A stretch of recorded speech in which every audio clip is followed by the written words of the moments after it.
کوم خلک چې له الله او د هغه پیغمبر سره جنگي او په ځمکه کې د دې لپاره منډې تړي کوي چې فساد را ولاړ کړي د هغو سزا دا ده چې ووجل شي یا په دارو زړول شي یا د هغو لاسونه او پښې رد و بدل یې غوڅې کړای شي یا له وطنه وشړل شي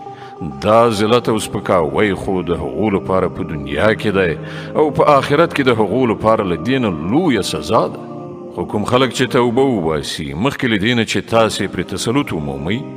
تاسې ته دې څرګنده وي چې الله بخښونکی او رحم کوونکی دی ای مؤمنانو له الله نه وویریږئ او د هغه په حضور کې د مشرف کېدو وسیله ولټوئ او د هغه په لاره کې جد و جهد وکړئ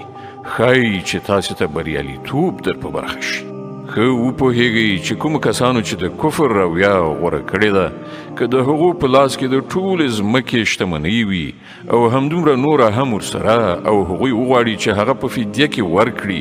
د قیامت د ورځې له عذابه وژغورل شي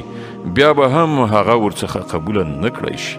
او هغو ته به دردناک عذاب ورسیږي هغوی به غواړي چې د دوزخ له اور نه په تیښته ووځي خو نه به شي وتلی او هغوی ته به دایمي عذاب ورکړی شي